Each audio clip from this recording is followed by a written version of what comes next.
بسم الله الرحمن الرحيم الله الله الله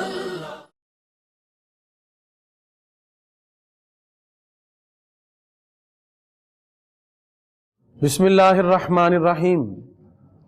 ناظرین، اللہ رب العزت کا کروڑہ احسان عظیم ہے جس نے قرآن مجید فرقان حمید کی آیات بینات سے ہم سب کو مستفید و مستنیر ہونے کی توفیق عطا کی۔ اللہ تعالیٰ نے قرآن مجید فرقان حمید کی مکی اور مدنی سورہ مبارکہ کے اندر بہت سے احکام عطا کیے جس کا تعلق ہمارے اعتقاد کے ساتھ ساتھ ہماری عملی زندگی کے ساتھ ہے۔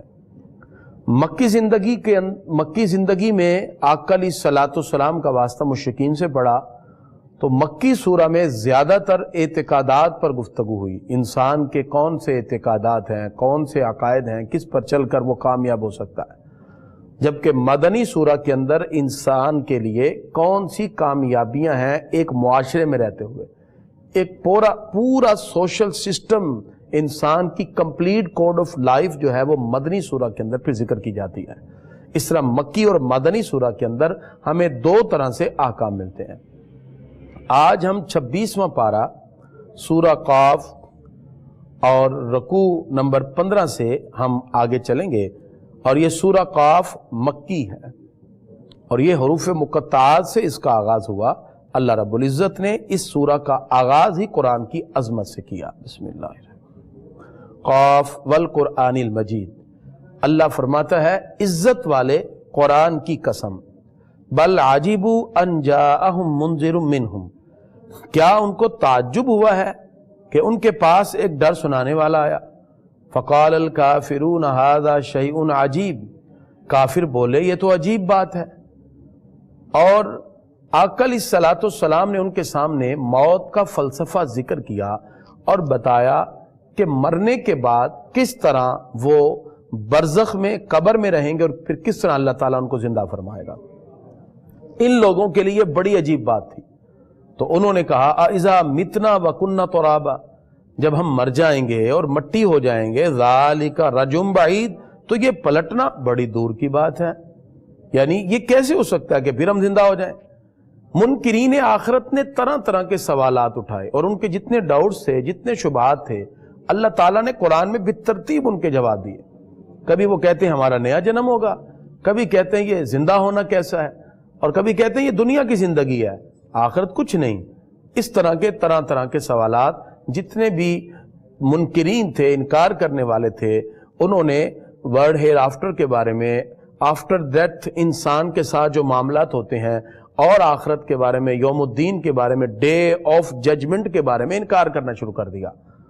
تو خالق کائنات نے پھر ان کی مینٹیلٹی کے مطابق ان کو جواب دیا، ان کی سوچ اور فکر کے مطابق، کہ پروردگار نے جب تمہیں پہلے زندگی دی، جو پہلے تمہیں زندگی دے سکتا ہے وہ تمہیں پھر دوبارہ زندہ کر کے اپنی بارگاہ میں حاضر کر سکتا ہے۔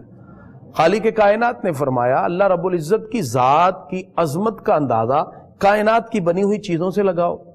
افلم ينظروا الى السماء، کیا وہ آسمان کی طرف نہیں دیکھتے، فوقہم، جو ان کے اوپر ہے، کیف بنیناہا، اللہ فرماتا ہم نے اسے کیسا بنایا، وزیناہا، اور ہم نے اسے کیسے مزین کیا، وما لہا من فروج، اس میں کوئی ایک بھی آپ کو رخنا اور کوئی اس میں سوراخ نظر نہیں آتا۔ فرمایا یہ اللہ تعالیٰ کی تخلیق ہے، تو اسی سے اندازہ لگاؤ۔ والارض مددناہا، اللہ فرماتا ہم نے زمین کو پھیلا دیا، وَأَلْقَيْنَا فِيهَا رَوَاسِيَا، اس میں لنگر ڈالے، وَأَنبَتْنَا فِيهَا مِن كُلِّ زَوْجٍ بَهِيجٍ، اور اس میں ہر ایک کا جوڑا جوڑا بنایا۔ تو پروردگار نے ارشاد فرمایا اے انسان ذرا اللہ کی اس بنی ہوئی کریشن پر غور کر، تخلیقات پہ غور کر، پھر تمہیں اللہ رب العزت کی ذات کی عظمت کا پتہ بھی چل جائے گا۔ اللہ رب العزت نے ارشاد فرمایا وَنَزَّلْنَا مِنَ السَّمَاءِ مَاءً، اس نے آسمان سے پانی برسایا، مبارکن، جس میں برکتیں بھی ہیں، فَأَنبَتْنَا بِهِ جَنَّاتٍ وَحَبَّ الْحَصِيدِ، اور اسی کے اندر اس پانی سے باغ اگائے اور اناج اللہ رب العزت نے عطا کیے۔ خالق کائنات ارشاد فرماتا ہے وَالنَّخْلَ بَاسِقَاتٍ، اور کھجور، اور ایسی کھجوریں باسقات لہا طلع ندید، کہ جس کے درخت کے اندر پروردگار نے ایک پکا ہوا گھابا بھی رکھا، یعنی اس کھجور کے اندر پروردگار نے تخلیق کے ساتھ ساتھ اس کی اس کیفیت کو بھی ذکر فرما دیا۔ اللہ تعالیٰ ارشاد فرماتا ہے یہ ساری چیزیں ہم نے عطا کی۔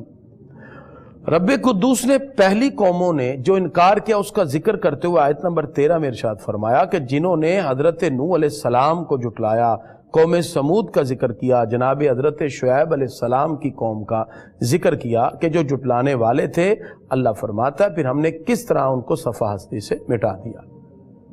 رب قدوس ارشاد فرماتا ہے ہم نے انسان کو پیدا کیا اور جو کچھ اس کے دل میں خیال بھی پیدا ہوتا ہے، وسوسہ بھی پیدا ہوتا ہے، اللہ فرماتا ہے ہم جانتے ہیں۔ وَلَقَدْ خَلَقْنَا الْإِنسَانَ، ہم نے آدمی کو، انسان کو پیدا کیا، وَنَعْلَمُ مَا تُوَسْوِسُ بِهِ نَفْسُهُ، اور ہم جانتے ہیں جو وسوسہ اس کا نفس ڈالتا ہے، یعنی اس کے نفس میں، اس کے دل میں جو وسوسے پیدا ہوتے ہیں، اللہ فرماتا ہے ہم اسے بھی جانتے ہیں۔ وَنَحْنُ أَقْرَبُ إِلَيْهِ مِنْ حَبْلِ الْوَرِيدِ، اور ہم تو دل کی جو رگ ہے اس سے بھی زیادہ قریب ہے، یعنی انسان کی جو شاہ رگ ہے اللہ اس سے بھی زیادہ قریب ہے۔ مطلب یہ ہے کہ رب قدوس ہر انسان کی دل کی کیفیات کو بھی جانتا ہے، جو وہ سوچتا ہے رب قدوس اس سب کا علم رکھنے والا ہے۔ تو خالق کائنات نے ارشاد فرمایا وَنُفِخَ فِي الصُّورِ، اور سور پھونکا گیا، ذَلِكَ يَوْمُ الْوَعِيدِ، اور یہ عذاب کا وعدے کا دن ہے، یعنی اللہ رب العزت نے جو عذاب کا وعدہ کیا فرمایا وہ ضرور تمہیں قیامت کے دن ملے گا۔ خالق کائنات نے یہ بھی ارشاد فرمایا کہ قیامت کے دن ہر ہانکنے والا، یعنی جو بھی برائی کی طرف آنے والا ہے وہ جہنم کی طرف ہانکا جائے گا، نیکی کی طرف آنے والا جنت کی طرف اس کو لے جایا جائے گا۔ رب قدوس نے ان آیات بینات کے اندر یہ بھی ارشاد فرمایا وہ لوگ جنہوں نے اللہ کے سوا کسی اور کو خدا بنایا، پروردگار ارشاد فرماتا ہے وہ لوگ یقیناً اللہ رب العزت کی الوہیت کا انکار کر کے عذاب کو دعوت دینے والے ہیں۔ ان آیات بینات میں اللہ رب العزت نے جنت کی نعمتوں کا اور خاص طور پر اس کی تیاری کا ذکر کیا۔ خالق کائنات نے آیت نمبر 31 میں ارشاد فرمایا وَأُزْلِفَتِ الْجَنَّةُ لِلْمُتَّقِينَ، اور پاس لائی جائے گی جنت پرہیزگاروں کے لیے، غیر بعید جو دور نہ ہوگی، اور ان کو کہا جائے گا هَذَا مَا تُوعَدُونَ لِكُلِّ أَوَّابٍ حَفِيظٍ، اور یہ وہ ہے جس کا تم سے وعدہ کیا گیا، یہ رجوع لانے والے اور نگہداشت والے کے لیے ہے، یعنی اللہ رب العزت ہر اس بندے کو جس نے دنیا کے اندر اپنی سوچ کی، اپنے عمل کی نگہداشت کی، اللہ اس کو قیامت کے اندر یقیناً یہ جنت کی نعمتیں عطا فرمائے گا۔ جس وقت کچھ یہود و نصارہ نے یہ باتیں کی کہ اللہ تعالیٰ نے نعوذ باللہ 6 دن میں دنیا کو بنایا اور پھر ہفتے کے دن اللہ تعالیٰ نے آرام کیا، پروردگار نے ان کا رد کرتے ہوئے آیت نمبر 38 میں ارشاد فرمایا وَلَقَدْ خَلَقْنَا السَّمَاوَاتِ وَالْأَرْضَ وَمَا بَيْنَهُمَا فِي 6 أَيَّامٍ، بے شک ہم نے آسمان اور زمینوں کو اور جو اس کے درمیان ہے 6 دن میں بنایا، وَمَا مَسَّنَا مِن لُغُوب، اللہ فرماتا ہے تھکاوٹ اور تھکان اس کے قریب بھی نہیں آتی، یعنی اللہ رب العزت کی طرف یہ بات منسوب کرنا نعوذ باللہ کے سنیچر کے دن اللہ تعالیٰ نے تھکاوٹ کی وجہ سے آرام کیا، پروردگار فرماتے نہیں، وہ ہر چیز پر قادر ہے، اور یہ چیزیں لوگوں کے لیے، مخلوق کے لیے، وہ تو خالق ہے، وہ تو ہر چیز کا بنانے والا ہے۔ اللہ رب العزت نے سورہ زاریات، یہ سورہ بھی مکی ہے اور 26واں پارہ، اور اس سورہ کی 60 آیات ہیں، اس میں پروردگار نے کچھ قسمیں اٹھائیں۔ اللہ تعالیٰ قسمیں اٹھا کے جب بات ذکر کرتا ہے وہ کلام، وہ بات پہلوں سے مضبوط ہوتی ہے۔ پروردگار ارشاد فرماتا ہے وَالزَّارِيَاتِ ذَرْوًا، قسم ہے ان کی جو بکھیر کر اڑانے والیاں ہیں، اس سے مراد وہ ہوائیں جو خاک کو بکھیر دیتی ہیں۔ فَالْحَامِلَاتِ وِقْرًا، پھر قسم ہے بوجھ اٹھانے والیاں، اس سے مراد بدلیاں ہیں۔ بادل بہت سا پانی کا بوجھ اٹھا کے کیسے چل رہا ہوتا ہے، اللہ فرماتا ہے اس بدلی کی، اس بادل کی بھی قسم۔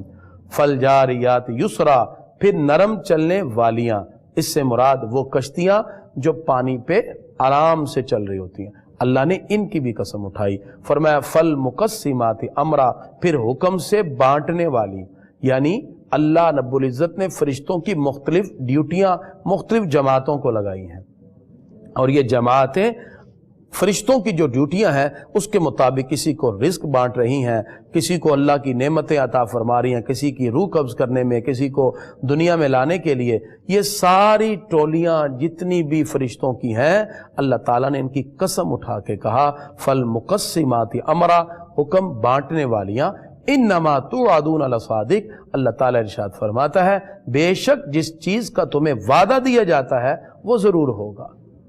اب ناظرین سے اندازہ لگائیے، اللہ تعالیٰ نے پہلی، دوسری، تیسری اور چوتھی 4 قسمیں اٹھائیں، اور چاروں قسموں کے بعد اللہ تعالیٰ نے فرمایا اب یہ قسمیں اٹھا کر جو اگلی بات کہی تاکہ شک دور ہو جائے، اللہ فرماتا قیامت ضرور واقع ہوگی، جس چیز کا تمہیں وعدہ کیا گیا ہے وَإِنَّ الدِّينَ لَوَاقِعٌ، بے شک انصاف کا دن ضرور ہوگا۔ اور خالق کائنات نے پھر قیامت کے کچھ احوال ذکر کیے اور فرمایا جو اللہ کے حکام کا انکار کرنے والے ہیں وہ آگ پر ہوں گے اور ان کو عذاب میں مبتلا کیا جائے گا۔ ان المتقین فی جنات وعیون، اور جو پرہیزگار ہیں وہ باغوں اور چشموں میں ہوں گے، اللہ تعالیٰ ان کے نیک اعمال پر ان کو اجر بھی عطا فرمائے گا۔ خالق کائنات نے اہل ایمان کا ذکر کیا کہ اہل ایمان وہ ہیں جو نیکوکار بھی ہیں، جو رات کو اللہ کی بارگاہ میں روتے ہیں، دعائیں کرتے ہیں، سحری کے وقت اٹھ کر استغفار کرتے ہیں، اپنے مال سے جو اللہ نے دیا سائل کو دیتے ہیں، محرومین کو دیتے ہیں، اور اللہ فرماتا ہے زمین میں یہ ساری کی ساری نشانیاں ان لوگوں کے لیے ہے جو یقین کی دولت اپنے دل میں رکھنے والا ہے۔ اس لیے ہمیں یہ ساری باتوں کا یقین رکھنا چاہیے کہ اللہ رب العزت کا یہ حکم ضرور پورا ہوگا۔ پروردگار ارشاد فرماتا ہے میری قدرت کاملہ کو دیکھو۔ اس سورہ مبارکہ میں، سورہ زاریات کی آخری آیات میں اللہ تعالیٰ نے جناب حضرت ابراہیم علیہ السلام کا ذکر کیا، جن کی بیوی 99 سال کو یا 90 سال کو پہنچ چکی تھی۔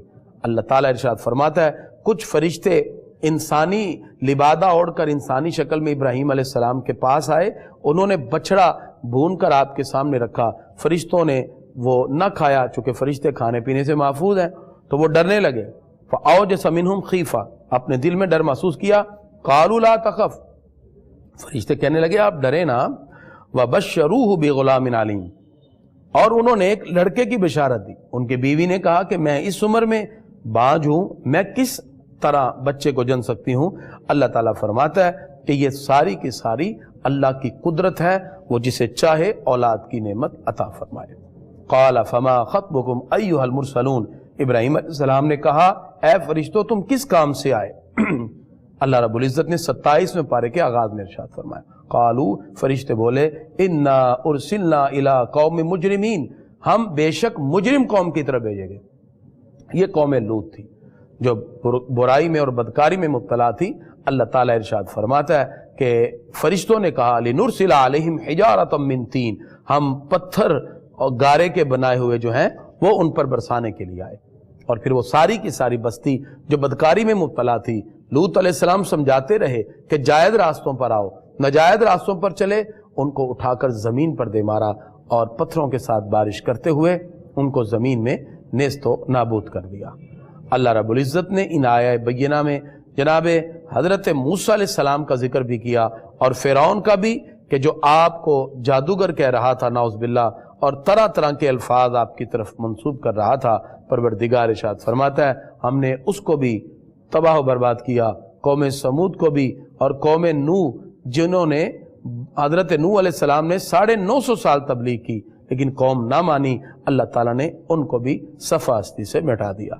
ان آیہ بینہ کے اندر اللہ رب العزت ارشاد فرماتا ہے سابقہ قوموں کے ان واقعات سے اہل ایمان کو چاہیے کہ وہ بھی صراط مستقیم کی طرف آئیں۔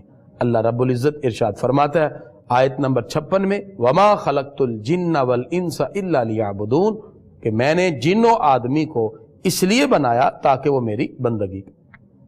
اس سے پتہ چلا انسان کی تخلیق کا مقصد اللہ کی بندگی کرنا ہے، اس کی جو اس کے احکام ہیں، جو اس کی شریعت ہے، جو آقا علیہ الصلوۃ والسلام کی طرف سے ہمیں ملی، یعنی اللہ تعالیٰ نے انبیاء کو شریعت دی، اور جو اس نبی کی شریعت ہوتی ہے اس کے مطابق زندگی گزارنا، یہ انسان کا سب سے بنیادی مقصد ہے۔ اور اسی لیے انسان کو چاہیے کہ اللہ کے احکامات کے مطابق، احکام شرع کے مطابق اپنی زندگی گزارے اور عبادت کرے، بندگی کا حق ادا کرے، اللہ رب العزت کے حکم کے مطابق اپنی جبین نیاز کو جھکا دے۔ سورۃ طور یہ بھی مکی ہے اور اس کے اندر 49 آیات ہیں۔ اللہ رب العزت نے اس سورہ کے آغاز میں بھی قسمیں اٹھائیں۔ ناظرین، اللہ رب العزت جب کسی کلام پر قسم اٹھائے وہ اس کے تاکید پر دلالت کرتا ہے۔ اللہ تعالیٰ ارشاد فرماتا ہے وَالطور، طور کی قسم۔ طور سے مراد وہ پہاڑ ہے جہاں حضرت موسیٰ علیہ السلام کو شرف کلام نصیب ہوتا تھا۔ وَکتاب مستور، اللہ فرماتا ہے اس نوشتے کی قسم۔ نوشتے سے مراد یا توریت ہے یا قرآن یا لوح محفوظ۔ یہ مفسرین نے مختلف کلام کیے۔ فی رق منشور، کھلے دفتر میں جو لکھا ہے، اور یہاں کھلے دفتر سے مراد بعض مفسرین نے لوح محفوظ کو لیا۔ والبیت المعمور، اور بیت معمور کی قسم۔ بیت معمور 7ویں آسمان پر عرش کے سامنے کعبہ شریف کے بالکل مقابل میں یہ آسمان والوں کا قبلہ ہے۔ ہر روز 70,000 فرشتے اس میں طواف کرتے ہیں، نماز کے لیے حاضر ہوتے ہیں، اور پھر کبھی نہ لوٹنے کی تمنا رکھتے ہیں، اور پھر اگلے 70,000۔ اور معراج میں آقا علیہ الصلوۃ والسلام نے بیت المعمور کا مشاہدہ کیا تھا۔ اللہ نے اس کی قسم اٹھائی اور فرمایا والسقف المرفوع، اور بلند چھت کی۔ اس سے مراد آسمان ہے، ایک چھت کی طرح ہے۔ اللہ نے اس کی قسم اٹھائی، فرمایا والبحر المسجور، اور سلگائے ہوئے سمندر کی، یعنی قیامت کے دن سمندروں کو آگ لگ جائے گی اور وہ آگ میں جلتے ہوئے وہ شعلے جو بلند ہوں گے، اللہ اس کی قسم اٹھاتا ہے۔ اللہ رب العزت نے یہاں ان آیہ کریمہ کے اندر کتنی قسمیں اٹھائیں، اور ساری قسمیں اٹھا کے اللہ تعالیٰ نے جو ارشاد فرمایا، رب قدوس نے اس مقام پر 6 قسمیں اٹھا کے فرمایا ان عذاب ربک لواقع، تیرے رب کا عذاب ضرور واقع ہوگا۔ اس سے پتہ چلا عذاب الہی برحق ہے۔ اللہ فرماتا ما لہ من دافع، اس سے کوئی بھی لٹانے والا نہیں ہے۔ اللہ تعالیٰ ارشاد فرماتا ہے یوم تمور السماء مورا، جس دن آسمان ہلے گا جیسے ہلتا ہے، وتصیر الجبال سیرا، پہاڑ چلیں گے جیسے چلتے ہیں۔ اللہ تعالیٰ ارشاد فرماتا ہے فویل یومئذ للمکذبین، اس دن جھٹلانے والوں کے لیے بہت بڑی خرابی ہے۔ تو یہ سورہ مبارکہ میں بھی قیامت کی ہولناکیوں کا ذکر کیا۔ اللہ تعالیٰ ارشاد فرماتا ہے کہ جو ایمان والے ہیں ان المتقین فی جنات و نعیم، متقین تو جنت میں ہوں گے، چین کے باغوں میں ہوں گے، اور وہاں پھل اور بہت سی نعمتیں ان کو دی جائیں گی، اور کہا جائے گا کلوا واشربوا ہنیئا بما کنتم تعملون، کھاؤ پیو، یہ وہ صلہ ہے جو تو نے دنیا میں کیا، اللہ اس کا بدلہ دیا جائے۔ اللہ تعالیٰ ارشاد فرماتا ہے ہم تکیے لگا دیں گے اور پھر ہم ان کو خوبصورت آنکھوں والی حور سے بیا دیں گے۔ اللہ فرماتا ہے یہ ساری نعمتیں ہم نے اہل ایمان کے لیے تیار کر رکھی ہیں۔ ان آیہ بینہ کے اندر پروردگار نے کچھ اپنی تخلیق کا بھی ذکر کیا اور ارشاد فرمایا یہ جو اللہ کے سوا پوجتے ہیں یعنی مشرکین، فرمایا یہ کس طرح پوجتے ہیں ان بتوں کو، کیا یہ ہے تخلیق کرنے والے یا اللہ ہے تخلیق کرنے والا؟ تو یقیناً اللہ رب العزت ہی تخلیق کرنے والا ہے۔ اور جو قدیم عرب تھے وہ نعوذ باللہ فرشتوں کو اللہ کی بیٹیاں کہتے ہیں۔ اللہ تعالیٰ ارشاد فرماتا ہے ام لہ البنات، اللہ کے لیے تو بیٹیاں کہتے ہو، وَلَكُمُ الْبَنُونَ، اور اپنے لیے بیٹے، نعوذ باللہ۔ اس طرح کی باتیں جب اللہ رب العزت کی طرف منسوب کی گئیں، اللہ تعالیٰ نے اس کا رد بھی یہاں واضح طور پہ ارشاد فرما دیا۔ خالق کائنات نے ارشاد فرمایا وَسَبِّحْ بِحَمْدِ رَبِّكَ حِينَ تَقُومُ، اللہ تعالیٰ ارشاد فرماتا ہے اپنے رب کی تعریف کرو، اس کی پاکی بیان کرو جب کھڑے ہو، وَمِنَ اللَّيْلِ، اور کچھ رات میں، فَسَبِّحْ وَإِدْبَارَ النُّجُومِ، اللہ تعالیٰ ارشاد فرماتا ہے اس کی پاکی کو بولو اور تاروں کے چھپ جانے کے بعد بھی اس کی پاکی کو بیان کرو، یعنی تارے کے چھپ جانے کے بعد۔ تسبیح و تحمید سے مراد بعد یہاں مفسرین نے کہا نماز پڑھنا اور اللہ کی حمد کرنا مراد ہے۔ اس کے بعد سورہ نجم، سورہ نجم یہ بھی مکی سورہ ہے اور اس کے اندر 3 رکوع ہیں، اور یہ وہ سورہ ہے جس میں اللہ رب العزت نے اپنے محبوب کو عظمتوں کے ساتھ نوازا۔ اس کی 62 آیات ہیں، اور یہ وہ صورت ہے نبی کریم صلی اللہ علیہ وسلم نے جس کا اعلان فرمایا اور حرم شریف میں مشرکین کے سامنے پڑھی۔ اور اللہ تعالیٰ نے یہ سورہ اپنے محبوب کی عظمت کے ساتھ ذکر کی۔ اس کے اندر جو الفاظ ذکر ہوئے اس میں بہت سا کلام کیا گیا۔ مفسرین نے کئی انداز میں سورہ نجم پہ بات کی۔ امام بخاری علیہ رحمہ نے اس پر کلام کیا، اور اس میں بعض احباب نے یہ کہا کہ یہاں جو ذکر کیا جا رہا ہے کہ آقا علیہ الصلوۃ والسلام نے دیکھا، بعد نے کہا وہاں دیکھنے سے مراد جبریل امین علیہ السلام ہے، ان کو دیکھا، اور بعد نے کہا کہ جبریل امین علیہ السلام کے دیکھنے کو اتنے پروٹوکول سے بیان کرنے کی کیا ضرورت تھی؟ در حقیقت یہاں معراج کی رات اللہ کے جلووں کو دیکھنا مراد ہے۔ بہرحال مفسرین نے اس پہ بہت سا کلام کیا۔ پروردگار ارشاد فرماتا ہے وَالنَّجْمِ إِذَا ہوا، اس پیارے چمکتے تارے محمد کی قسم جب یہ معراج سے اترے صلی اللہ علیہ وسلم۔ اللہ رب العزت نے یہاں نجم ذکر کیا۔ نجم ویسے ستارے کو کہتے ہیں، بعد نے نجم سے مراد قرآن بھی لیا ہے، اور بعض اس سے مراد ذات گرامی آقا علیہ الصلوۃ والسلام کی لیتے ہیں، جیسے تفسیر خازن میں ہے۔ اللہ تعالیٰ ارشاد فرماتا ہے ما ضل صاحبکم وما غوا، اور تمہارے صاحب نہ بہکے نہ بیرا چلے، یعنی آقا علیہ الصلوۃ والسلام طریق حق و ہدایت میں بالکل صحیح چلتے ہیں، عدول نہ کیا، اور ہمیشہ اپنے رب کی توحید اور عبادت میں رہے، اور ہمیشہ اللہ رب العزت کی بارگاہ میں آقا علیہ الصلوۃ والسلام یہ ساری کی ساری بات حقانیت کے ساتھ پیش کرتے رہے۔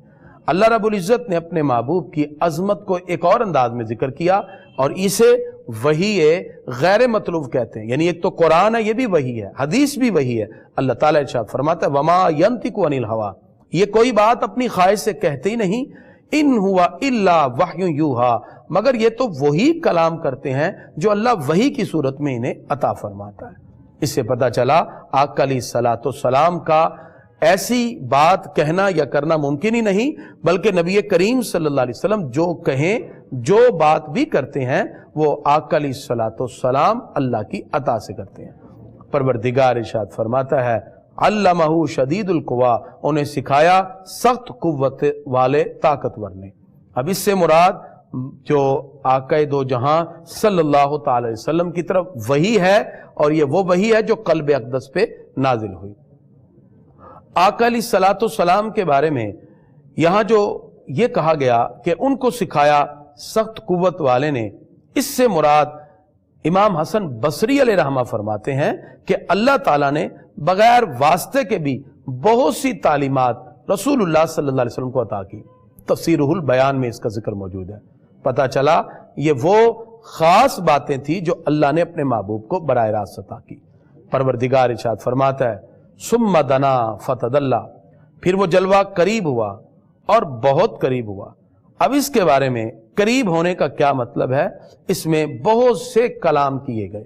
بعض مفسرین نے اس میں یہی کہا کہ اس میں اللہ رب العزت اپنے لطف و رحمت کے ساتھ اپنے حبیب کے قریب ہوا۔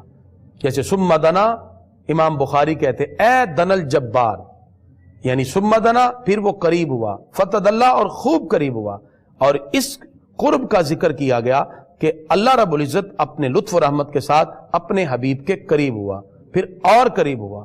اور ایک قول یہ بھی ہے آقا علیہ الصلوۃ والسلام نے مقرب درگاہ ربوبیت ہو کر سجدہ طاعت ادا کیا، تفسیر روح البیان میں یہ بھی ہے۔ لہذا بخاری مسلم کی حدیث سے یہی ثابت ہے کہ قریب ہوا جبار جو رب العزت ہے، اور تفسیر خازن میں بھی اس کا ذکر کیا گیا۔ ثم دنا، پھر وہ جلوہ قریب ہوا، فتدلی اور قریب ہوا، فکان قاب قوسین او ادنا، اور اتنے قریب ہوا کہ اس جلوے اور اس محبوب کے اندر 2 ہاتھ کا فاصلہ رہا، بلکہ اس سے بھی کم رہا۔ یہ لطف و عنایت کا وہ مقام تھا جو خالق کائنات نے اپنے محبوب کو عطا کیا، اور معراج کی رات اللہ رب العزت نے وہ کمال عطا کیا کہ جو نزدیکی متصور ہو ہی نہیں سکتی، یعنی ہم اپنی عقل اور فہم سے سوچیں، اللہ نے اس سے بھی زیادہ اپنے محبوب کو قرب عطا کیا۔ خالق کائنات ارشاد فرماتا ہے پھر اس محبوب کی شان کیا ہے، فَأَوْحَى إِلَىٰ عَبْدِهِ مَا أَوْحَى، اب وحی فرمائی اپنے بندے کو جو وحی فرمائی۔ اب جو وحی ہے اس میں علماء کرام نے جو لکھا کہ آقا علیہ الصلوۃ والسلام کی یہ شان ہے، اللہ نے براہ راست اپنے محبوب کو وحی عطا کی۔ بعد نے کہا اس سے مراد سورہ البقرہ کی آخری آیات ہیں، اور معارف الہیہ بھی ہیں، اور کچھ باتیں جو اللہ رب العزت نے اپنے محبوب سے راز و نیاز میں کی۔ تو خالق کائنات نے اس کا ذکر فرمایا۔ رب قدوس نے اس مقام پر ارشاد فرمایا ما کذب الفؤاد ما رأى، اور دل نے نہ جھٹلایا جو دیکھا، یعنی آقا علیہ الصلوۃ والسلام جو دیکھ رہے تھے آنکھ سے، قلب مبارک نے اس کے تصدیق فرمائی اور دل نے پہچان لیا۔ اسی رویت و معرفت میں نہ کوئی شک ہے نہ کوئی تردد ہے، لہذا یہاں اللہ کے جلوے کا دیکھنا مراد ہے۔ بہرحال بعض مفسرین نے کہا اس سے مراد جبریل امین علیہ السلام کو دیکھنا ہے، لیکن بعد نے یہ کہا کہ جبریل امین علیہ السلام کے دیکھنے کو اتنے اہتمام سے بیان کرنے کا کیا مقصد ہے، وہ تو اکثر آقا علیہ الصلوۃ والسلام کی بارگاہ میں آتے رہے۔ اب یہاں رویت باری تعالیٰ کے بارے میں کئی اقوال ہیں۔ ایک قول یہ ہے کہ لا تدرکہ الابصار، آنکھیں اس کو نہیں دیکھ سکتی، اس کا ادراک نہیں کر سکتی، لیکن آقا علیہ الصلوۃ والسلام کے بارے میں بہت سے مفسرین نے لکھا کہ آپ نے رب قدوس کا دیدار کیا، آپ دیدار الہی سے مشرف ہوئے۔ اور مسلم شریف کی جو مرفوع حدیث ہے، حضرت عبداللہ ابن عباس آپ نے اس کو نقل کیا کہ رأیت ربی بعینی وقلبی، آقا علیہ السلام فرماتے میں نے اپنی آنکھ اور اپنے دل سے اپنے رب کا دیدار کیا۔ اور اسی طرح حضرت امام حسن بصری رحمہ نے بھی فرمایا کہ شب معراج آقا علیہ الصلوۃ والسلام نے اپنے رب کو دیکھا۔ تو بہرحال یہ مختلف اقوال اس کے تحت ذکر کیے گئے۔ پروردگار نے ارشاد فرمایا ما زاغ البصر وما طغى، نہ آنکھ حد سے بڑی نہ پھری بلکہ ٹکٹکی باندھ کے جلوے کا نظارہ کرتی رہی۔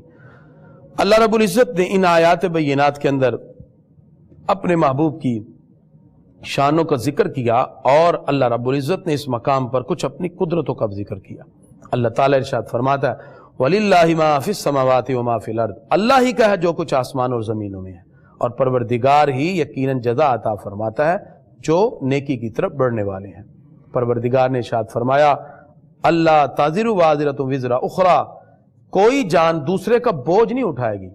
وَأَن لَيْسَ لِلْإِنسَانِ إِلَّا مَا سَعَى، اور انسان کچھ نہ پائے گا مگر جو کچھ وہ خود کوشش کرتا ہے، اور انسان جو خود کوشش کرتا ہے وَأَنَّ سَعْيَهُ سَوْفَ يُرَى، وہ اپنی کوشش کو عن قریب دیکھے گا۔ اور پروردگار یقیناً اس کو اس کی یہ ساری کوششیں جو اس نے محنت دنیا میں کی، اللہ اس کا جب اجر دے گا تو وہ فرح و شاداں ہوگا۔ خالق کائنات نے ان آیات بینات کے اندر یہ بھی ارشاد فرمایا کہ اللہ کی نعمتوں میں کبھی شک نہیں کرنا چاہیے۔ فَبِأَيِّ آلَاءِ رَبِّكَ تَتَمَارَىٰ، اپنے رب کی کون کون سی نعمتوں میں شک کرے گا۔ اللہ تعالیٰ ارشاد فرماتا ہے هَذَا نَذِيرٌ مِّنَ النُّذُرِ الْأُولَىٰ، پروردگار ارشاد فرماتا ہے ایک ڈر سنانے والے ہیں اگلے ڈر والوں کی طرح۔ تو پروردگار نے یہ ساری کی سارے باتیں ارشاد فرما کے واضح کر دیا، ایمان والا اللہ کی نعمتوں کا شکر ادا کرتا ہے، جو کفار ہیں وہ بے جا نعمتوں کا انکار کرنے والے ہیں۔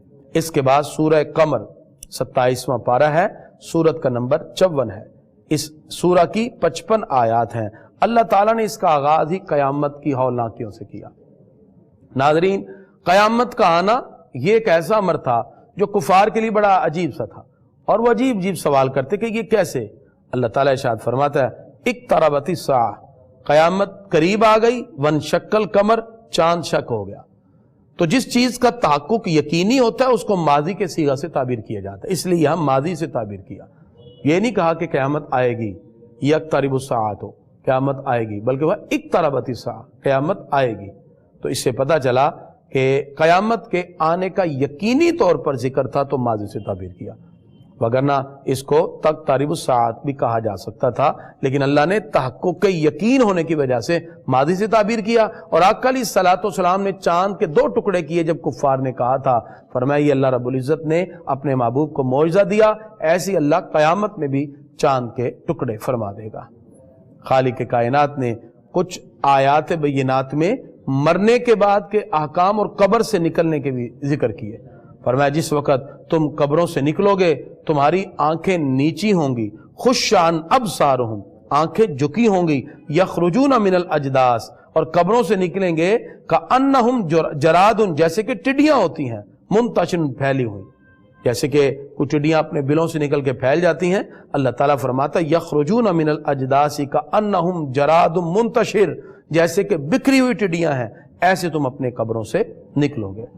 پروردگار نے ارشاد فرمایا ففتحنا ابواب السماء بماء منہمر، پروردگار ارشاد فرماتا ہے آسمان کے دروازے کھول دیے جائیں گے اور زور کے بہتے ہوئے پانی کے ساتھ۔ خالق کائنات نے ان آیات بینہ کے اندر پہلی قوموں کا بھی رد کیا، اور پروردگار نے ارشاد فرمایا وَلَقَدْ يَسَّرْنَا الْقُرْآنَ، ہم نے قرآن کو آسان کر دیا لِذِکْر، یاد کرنے کے لیے، فَحَلْ مِن مُدَّکِرٍ، ہے کوئی یاد کرنے والا؟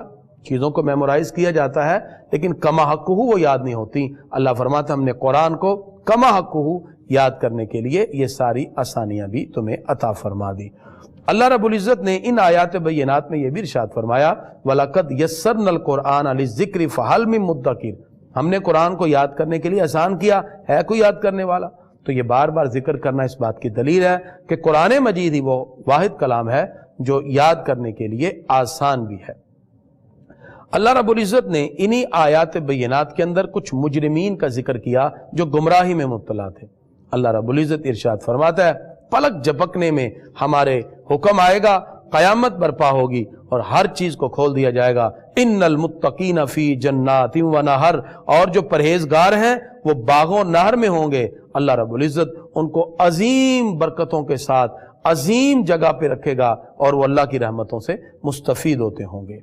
سورہ رحمان، اس کی 78 آیات ہیں اور یہ سورہ مدنی سورہ ہے۔ اس کے 3 رکوع ہیں۔ اس میں اللہ تعالیٰ نے اپنی بہت سی نعمتوں کو یاد دلایا اور بار بار لوگوں سے کہا اللہ کی نعمتوں کو یاد کرو۔ پروردگار ارشاد فرماتا ہے الرحمن، رحمان ہے، علم القرآن، جس نے اپنے محبوب کو قرآن سکھایا، خلق الانسان، انسانیت کی جان محمد کو پیدا کیا صلی اللہ علیہ وسلم، علمہ البیان، اور ما کان و ما یکون کا سب بیان سکھا دیا، جو ہونا تھا جو ہوگا، اللہ نے سب کا سب بیان، سب علم اپنے محبوب کو عطا کیا۔ اللہ تعالیٰ خود اپنے محبوب کے بارے میں ارشاد فرماتا ہے، تو پتہ چلا پروردگار فرماتا کہ میں نے اپنے محبوب کو سکھایا، تو کون سی شے ہے جو اللہ رب العزت نے اپنے محبوب کو نہ سکھائی ہو، بلکہ ما کان و ما یکون کا سب علم اللہ نے اپنے محبوب کو دیا۔ الشمس والقمر بحسبان، اللہ فرماتا ہے سورج اور چاند حساب سے ہیں، والنجم والشجر یسجدان، جو سبزے ہیں، درخت ہیں، ستارے ہیں، سب اللہ کی بارگاہ میں سجدے کر رہے ہیں۔ والسماء رفعها، آسمان کو بلند کیا، ووضع المیزان، اور ترازو کو رکھا۔ پروردگار نے یہ ساری کی ساری عظمتیں اپنی جو انسان کو عطا کی، پروردگار نے ترازو کو رکھا، آسمان کو بلند کیا، ان نعمتوں کو ذکر کرتے ہوئے فرمایا اللہ تطغوا فی المیزان، ترازو میں بے اعتدالی نہ کرو، وَأَقِيمُ الْوَزْنَ بِالْقِسْطِ، انصاف کے ساتھ تول پورا رکھو، وَلَا تُخْسِرُ الْمِيزَانَ، اور وزن نہ گھٹاؤ۔ اللہ تعالیٰ نے یہاں کچھ میوے اور پھلوں کا ذکر کیا۔ پروردگار ارشاد فرماتا ہے یہ سارے کے سارے پھل، فیہا فاکہۃ، بہت سے میوے، والنخل ذات الاکمام، اور غلاف والی کھجوریں، والحب ذو العصف والریحان، اسی طرح اناج اور خوشبو کے پھول، فَبِأَيِّ آلَاءِ رَبِّكُمَا تُكَذِّبَانِ، تم اپنے رب کی کون کون سی نعمتوں کو جھٹلاؤ گے۔ اللہ تعالیٰ نے انسان کے ساتھ جنات کی تخلیق کا بھی ذکر کیا اور فرمایا وَخَلَقَ الْجَانَّ مِن مَّارِجٍ مِّن نَّارٍ، اللہ نے جن کو آگ سے پیدا کیا جو بغیر دھویں والی ہے۔ فَبِأَيِّ آلَاءِ رَبِّكُمَا تُكَذِّبَانِ، اپنے رب کی کون کون سی نعمتوں کو جھٹلاؤ گے۔ رب المشرقین و رب المغربین، وہ دونوں مشرقوں دونوں مغربوں کا رب ہے۔ اب 2 مشرقیں اور 2 مغربیں کون سی ہیں، اس میں مختلف اقوال ہیں۔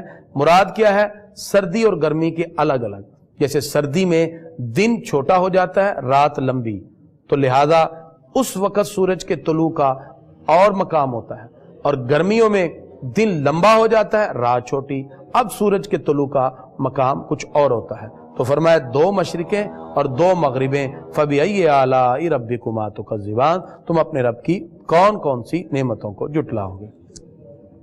اللہ رب العزت ارشاد فرماتا ہے کہ تم جہاں بھی جاؤ حکومت اللہ کی ہے، قدرت رب کی ہے، یہ ساری روئے زمین پر ہر مقام پر جہاں جاؤ گے قدرت خدا کی۔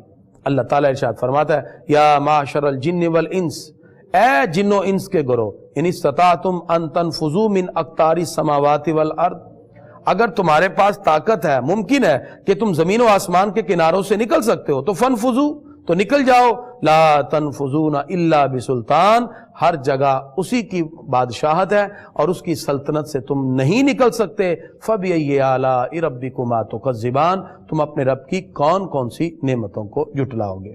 اللہ تعالیٰ نے آسمان کے پھٹنے کا اور کائنات کی تخلیق کا اور جنت اور جہنم کا بھی ذکر کیا، اور خاص طور پہ اللہ تعالیٰ ارشاد فرماتا ہے وَلِمَنْ خَافَ مَقَامَ رَبِّهِ جَنَّتَانِ، جو اپنے رب کے حضور کھڑے ہونے سے ڈر گیا، اللہ فرماتا ہے اس کو دگنی جنت ہم دیں گے، ڈبل جنت عطا فرمائیں گے۔ یعنی جو اپنے اللہ کی بارگاہ میں حاضر ہونے سے ڈر گیا اور اس نے گناہ چھوڑ دیے کہ میں نے اللہ کی بارگاہ میں جانا ہے، جیسے حضرت علامہ اقبال کہتے ہیں تو غنی ازہر دو عالم من فقیر، روز محشر عذر ہائے من پذیر، یا اللہ تو بے پرواہ ہے، میرا حساب و کتاب نہ بھی لے تو کیا ہے، ور حساب امرات بینی ناگزیر، از نگاہ مصطفیٰ پنہا بغیر، تو یا اللہ مجھے کہیں رسول اللہ صلی اللہ علیہ وسلم کے سامنے مجھے رسوا نہ کر دینا۔ یہ جو اللہ کی بارگاہ میں حاضر ہونے کا ڈر ہے، اللہ فرماتا ہے جس نے یہ ڈر پیدا کیا اس کے لیے دگنی جنتیں ہیں، فَبِأَيِّ آلَاءِ رَبِّكُمَا تُكَذِّبَانِ، اپنے رب کی کون کون سی نعمتوں کو جھٹلاؤ گے۔ اللہ رب العزت نے ان آیات بینات کے اندر یہ بھی ارشاد فرمایا کہ حل جزاء الاحسان الا الاحسان، نیکی کا بدلہ کیا ہے؟ نیکی ہی ہے۔ فَبِأَيِّ آلَاءِ رَبِّكُمَا تُكَذِّبَانِ، اپنے رب کے کون کون سی نعمتوں کو جھٹلاؤ گے۔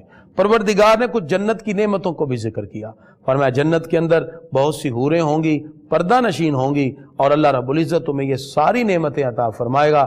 جنت میں تم ان تمام چیزوں، تکیوں پر ٹیک لگائے اور سب بچھونوں پر ہوگے، اللہ رب العزت کی نعمتوں سے لطف اندوز ہوتے ہوگے۔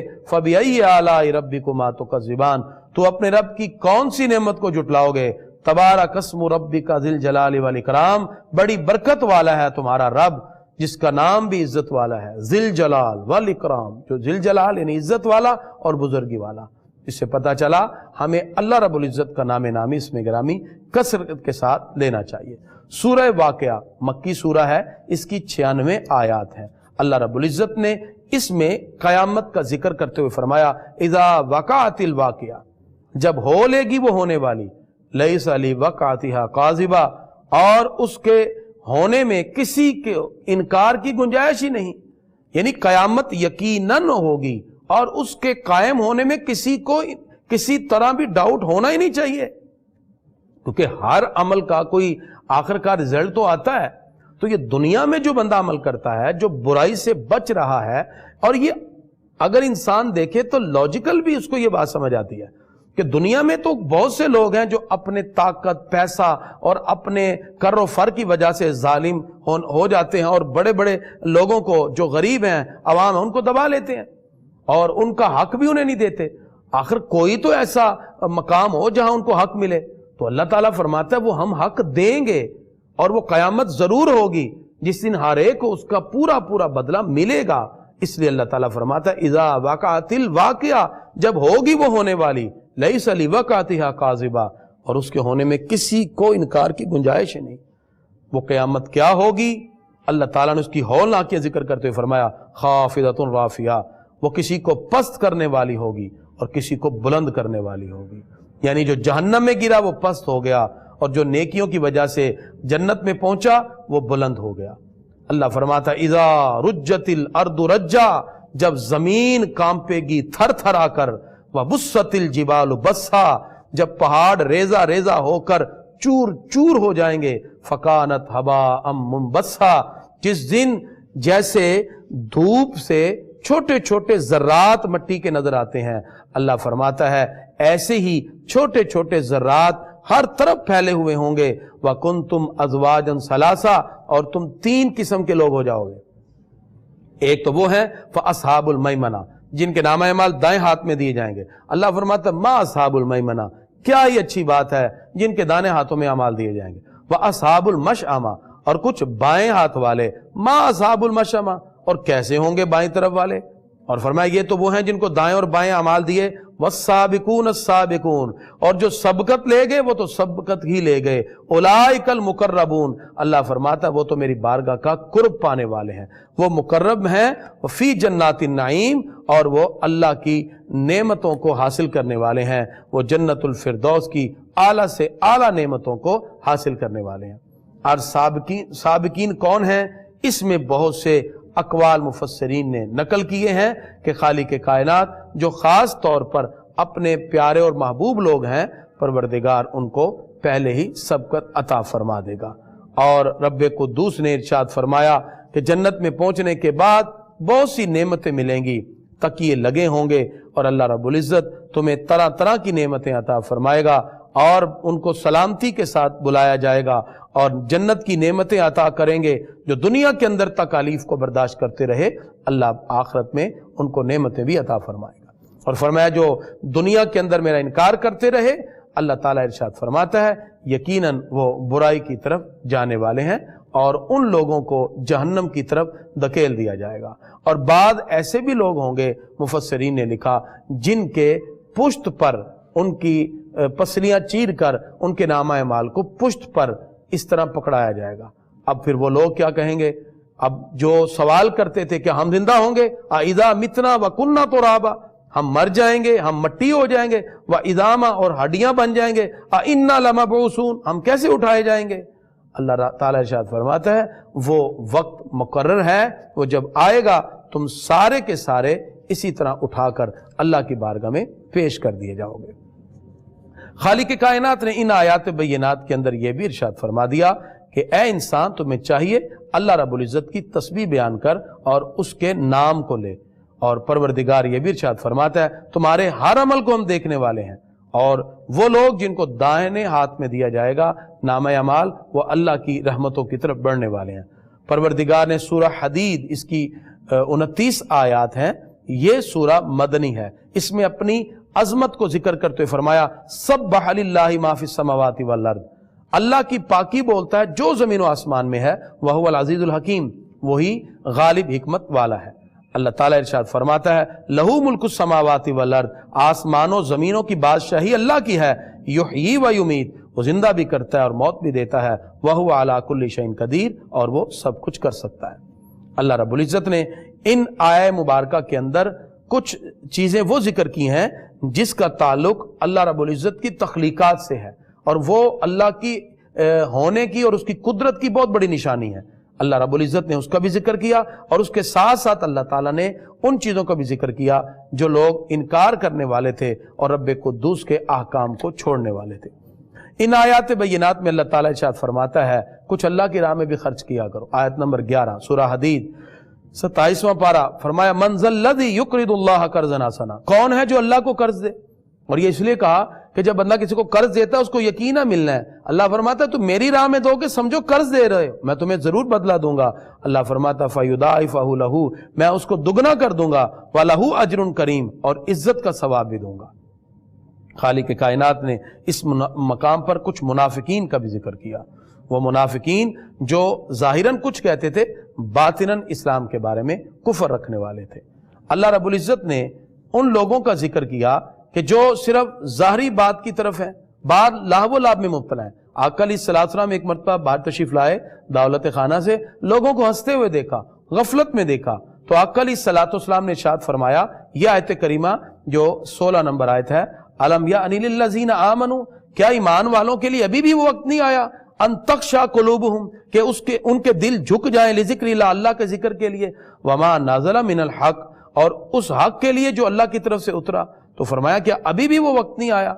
اللہ تعالیٰ ارشاد فرماتا ہے اعلموا، جان لو، ان اللہ یحیی الارض بعد موتها، اللہ زمین کو زندہ کر دیتا ہے اس کے مردہ ہو جانے کے بعد، اور یہ ساری چیزیں پروردگار ارشاد فرماتا ہے میں نے عطا فرمائی۔ خالق کائنات نے فرمایا اعلموا انما الحیات الدنیا لعب و لہو، جان لو دنیا کی زندگی تو کھیل تماشا ہے، وزینۃ، اور اس کی جو آرائش ہے، وتفاخر بینکم، آپس میں تم بڑائی بیان کرتے ہو، وتکاثر فی الاموال، اور تم دولت کی کثرت میں بڑھتے ہو، والاولاد، اولاد کی کثرت میں۔ اللہ تعالیٰ نے ایک مثال دی، فرمایا یہ ایسے ہے جیسے ایک بندے نے سبزہ اگایا، خوبصورت لہلہاتی فصل بڑی ہو گئی، اچانک ایک آ گئی اور سب کچھ مٹا دیا۔ فرمایا اگر دنیا کے لیے کرتے رہو گے تو پھر ایسے ہی ہوگا کہ جس نے صرف دنیا کے لیے کیا، ادھر سے آنکھیں بند ہوں گی، اس کے لیے کچھ نہ ہوگا۔ اور جس نے یہ دولت، یہ دنیا کا مال اللہ کی راہ میں بھی خرچ کیا، اپنی زندگی کے کچھ اوقات اللہ کے لیے وقف کیے، پروردگار اس کو اجر بھی عطا فرماتا ہے۔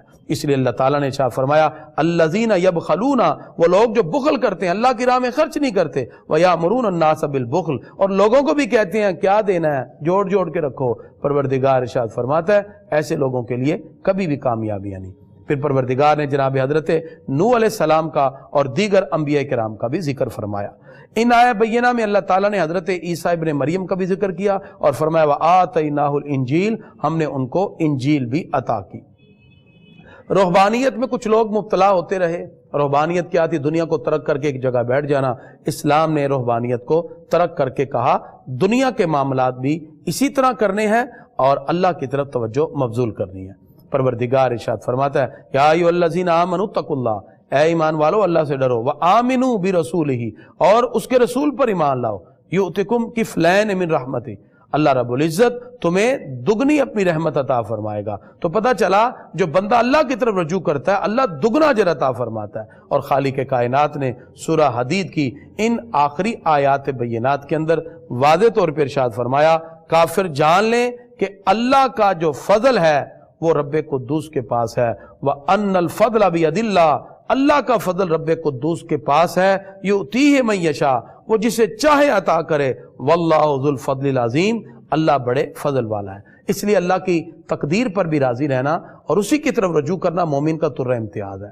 تو ناظرین ہمیں کوشش کرنی چاہیے یہ چند دن کی زندگی اس کو اچھے اعمال کی طرف گزاریں۔ اللہ نے جو مال دیا ہے وہ خرچ کر کے جائیں۔ آقا علیہ الصلوۃ والسلام فرماتے ہیں ہر بندہ کہتا ہے میرا مال میرا مال، فرمایا جو کھا لیا ختم، جو پہن لیا وہ بھی ختم، جو چھوڑ کے گئے وہ تمہارے وارثوں کا، تمہارا وہی ہے جو تم نے اپنے ہاتھ سے اللہ کی راہ میں دیا۔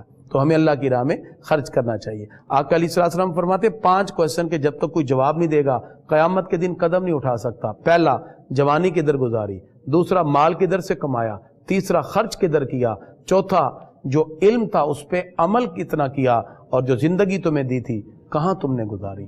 تو کوشش کریں ان 5 کویسچن کی تیاری کریں، سیلف انالیسز، سیلف اکاؤنٹیبلٹی، اپنی اپنی ذات کا محاسبہ کریں، اللہ کی بارگاہ میں رجوع بھی کریں اور دعائیں بھی کریں، پروردگار اپنی رحمتیں عطا فرما دے۔ اور دنیا کی جو حقیقت اللہ تعالیٰ نے ذکر کی، فرمایا یہ تو ایک کھیل تماشا ہے، بازیچے اطفال ہے، اور کھیل کے میدان کو کوئی اپنا گھر نہیں سمجھتا۔ اس کو یہی سمجھیں اور ہم آخرت کی طرف توجہ کریں اللہ کی رحمتوں کے حصول کے لیے۔ پروردگار ہم سب کو قرآن و سنت کے مطابق اپنی زندگی بسر کرنے کی توفیق عطا فرمائے۔